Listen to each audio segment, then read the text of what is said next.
저는 글쓰기 전에 늘 하는 일이 있습니다. 카페에 가는 거, 카페에 가서 쓰고 싶은 마음이 들 때까지 안경을 닦는 거, 이게 이제 글쓰기 전에 루틴이고, 그런 게 일정하게 없으신 분은 일부러라도 하나 만드세요. 한 두세 단계 이렇게 글쓰기 전에 뭔가 하는 일을 정해서 그걸 하면 이렇게 한 단계 한 단계 이렇게 들어갈수록 제 뇌는 이제 글쓰기 모드로 바뀌는 거죠. 좋은 글을 쓰기 위해 하고 있는 훈련이나 루틴이 있나요? 좋은 글은 모르겠고 하여튼 글을 쓰기 위해 내가 하는 루틴, 여러 가지 루틴이 있습니다. 여러 번 제가 이제 말씀드렸는데 저는 글쓰기 전에 늘 하는 일이 있습니다. 카페에 가는 거, 그리고 카페에 가서 쓰고 싶은 마음이 들 때까지 안경을 닦는 거, 이게 이제 어찌 보면 책 글쓰기 전에 루틴이고, 저는 이런 루틴을 아마 다들 갖고 계실 거라고 생각합니다. 혹시 그런 게 일정하게 없으신 분은 글쓰기 전에 뭔가 하는 일을 정해서 그걸 하면 글쓰기 모드로 들어가는데 훨씬 좀 수월하다. 일부러라도 하나 만드세요. 한 두세 단계 이렇게. 저는 카페를 향해서 가는 게 1단계 루틴이고요. 카페에 가면은 이제 카페에 가서 이제 커피를 시키면 그건 두 번째 단계고요. 세 번째 단계로 이제 안경을 닦는 게 이제 세 번째 루틴입니다. 그러면 이렇게 한 단계 한 단계 이렇게 들어갈수록 제 뇌는 이제 글쓰기 모드로 바뀌는 거죠. 거부감, 저항이 덜한 상태가 되는 거죠. 누구나 글쓰기는 그렇게 하고 싶고 막 그런 게 아니기 때문에, 그리고 늘 이제 좀 약간 두려운 일이기 때문에 그런 것을 약화시키는 장치로서의 루틴이 좀 필요하다고 생각하고요. 그거 말고도 다른 루틴은 그냥 저는 마감에 쫓겨서 쓰는 것도 하나의 방법입니다. 마감에. 그러니까 내일까지 써야 되는 글이 있으면은 오늘 저녁 먹고 와서 이제 쓰기 시작하는 거죠. 그렇게 또 글을 제일 많이 씁니다. 어디 연재하는 글이라든가 이런 것들은 하루 전날 저녁 먹고 쓰는데 이것도 하나의 루틴일 수 있습니다. 그러면 그 전에는 그러면 이 뇌가 놀고 있냐? 전혀 그렇지 않습니다. 나름대로 이제 계속 고민을 하고 무르익히는 거죠. 무르익히는 거죠. 내 생각을. 계속 무르익힌 것을 그때 톡 따는 거죠. 어디가 이제 곪을 때 익지 않았을 때, 설 익었을 때 짜면 안 나오거든요. 그거를 이제 푹 익혀서 그게 완전히 골랐을 때 톡 건드리면 따지듯이 그런 식으로 마감으로 쓰는 것도 하나의 저는 제 루틴입니다. 예. 어떤 식으로든 이런 그러니까 루틴이 있으면, 예를 들어서 카페에 가서 안경을 닦으면 얘는 그냥 써야 되는 줄 알고 그 다음 단 쓰기로 이렇게 들어가고요. 마감으로 쓰는 것도 마찬가지입니다. 그 시간이 되면 얘가 써야 되는 줄 알아요. 그리고 모리오님께서 망설임 없이 글쓰기를 쉽게 시작할 수 있는 방법이 있을까요? 망설임 없이. 이거는 이렇게도 저는 글을 씁니다. 이렇게 쓰는 방법은 요약하기와 퇴고로 쓰기 두 가지를 말씀드릴 수 있는데, 글을 쓴다고 생각하지 마시고요. 일단은 내가 가진 걸 그냥 다 쏟아낸다. 자기 검열을 하지 마시고 취사 선택을 하지 마시고 다 쏟아낸다 생각을 하시고 그냥 되지도 않는 소리를 막 그냥 횡설수설 중구난방으로 막 쏟아내시고, 그 양이 이제 풍부하면은 요약으로 그걸 정리하면 되고요. 그러니까 A4 용지 한 장을 써야 되면 한 3장 정도 쏟아내실 수 있는 분은 그 3장을 한 장으로 요약하면 이제 글이 되는 거죠. 근데 이런 분들은 사실은 많지는 않습니다. 할 말이 정말 많고 아는 것도 많고 그런 경우는 이게 가능하지만, 그렇지 않은 경우는 저는 내가 쏟아낸 거에다가 뭘 찾아서 붙입니다. 긁어다가 붙이고 해서 양을 확보하고 그걸 요약하는 방식으로 쓰는 게 하나 있고요. 다른 하나는 내가 쓸 수 있는 만큼을 이제 뭐 되지도 않는 말을 쏟아내놓고 그걸 고치는 겁니다. 고치는 거. 그거에다 뭐 살을 붙이건 뭘 하건 고치는 방법이니까 이렇게 생각하시면 돼요. 일단 쏟아내고 요약을 하건 고치건 하자. 이제 그런 생각에서 하면 그야말로 망설임 없이 시작할 수 있죠. 사실은 동트기전이 제일 어둡다고, 막상 글을 쓰기 시작하기 직전이 제일 글쓰기가 어렵고요. 두렵기도 하고, 막상 시작하면 뭔가 이렇게 치기 시작하면, 쓰기 시작하면 그 두려움은 더 확 줄고요.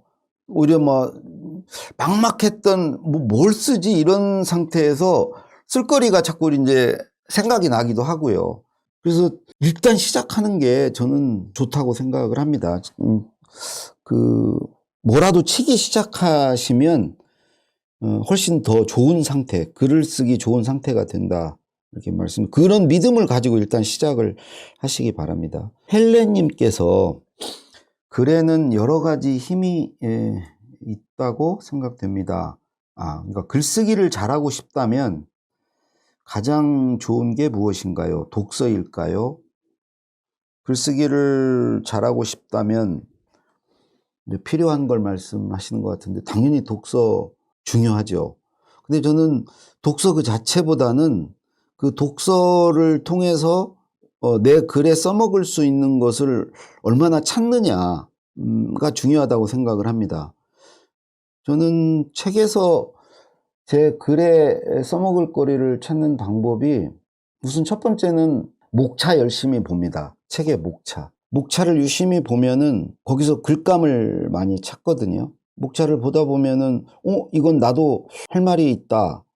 이건 나도 아는 내용이고 나도 이런 경험이 있고 뭐 이런 쓸 수 있는 거리들을 목차에서 좀 많이 발견을 하게 되고요. 또 하나는 저는 책을 읽을 때 한 꼭지 글을 읽으면 반드시 내 글에 써먹을 거리를 찾습니다. 예를 들자면 시작을 이렇게 할 수 있네. 마무리 이거 참 좋다. 아니면은 글의 어떤 전개가 이런 식으로 나도 전개를 하면 좋겠다. 아니면은 그 글의 내용 중에 내 글에 써먹을 인용거리를 찾기도 하고요. 뭐라도 찾습니다. 안 찾아지면 다음 글로 저는 안 넘어갑니다. 그리고 또 책을 읽을 때 다 읽지 않아요. 목차를 보고 발췌해서 읽고요. 그 발췌해서 읽은 거에서는 반드시 내 글에 써먹을 거리를 찾습니다. 그렇게 했을 때 저는 독서가 글쓰기가 읽기가 쓰기에 도움이 되지 않는가.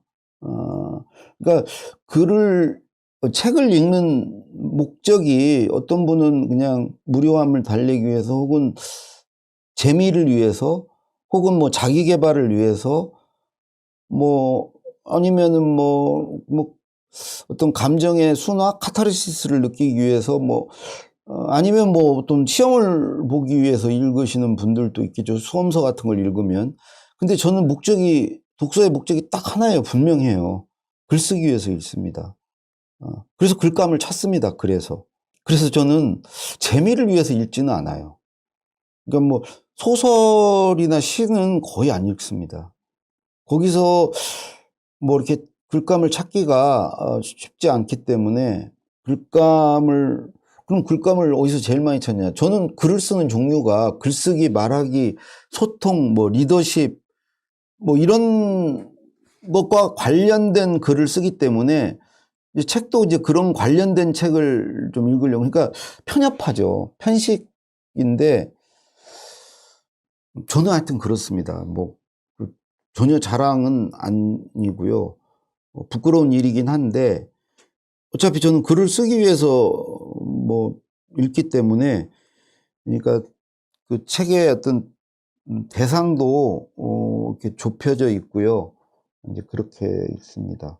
우리 루다님께서 글쓰기 실력이 느는 방법 중 하나가 필사라고 한다면 어떻게 써야 더 효과적일지 알고 싶습니다.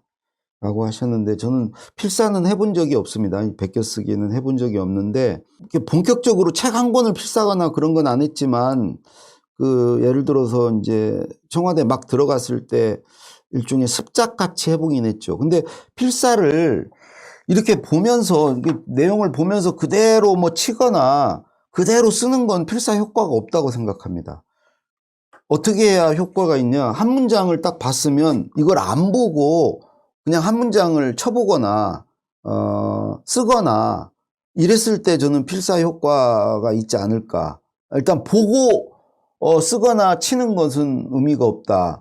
그리고 더 나아가서 그거를 그대로 쓰는 거를 했다면 거기에서 뭐 단어도 좀 바꿔보고 문장의 형식도 내 나름대로 좀 바꿔보는 필사가 되면 훨씬 더 발전적으로 글쓰기 훈련이 되지 않을까. 있는 그대로, 물론 있는 그대로 쓰는 것도 뭐 의미가 있지만 그 필사를 하는 그 작가의 문체를 흉내내는 것도 좋지만 결국은 그걸 바탕으로 내 문체를 만들어야 되지 않겠습니까? 그래서 그런 것들까지 이렇게 발전하는 필사가 됐으면 좋겠고, 그 다음에 또 하나 질문이 더 있으신데, 루다님.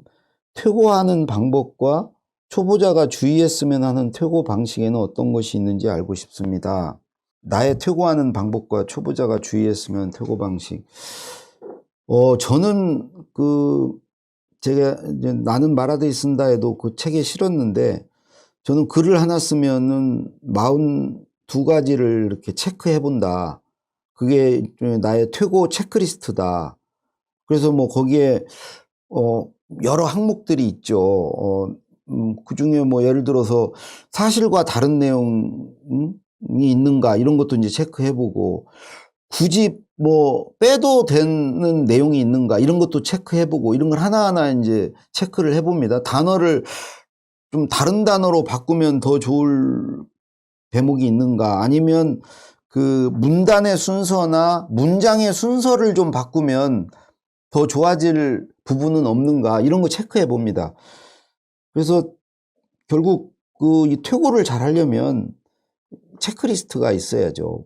머릿속에 있거나 아니면은 자기 나름대로 이렇게 만든 체크리스트가 인터넷에 가보시면 그런 거 많이 있습니다.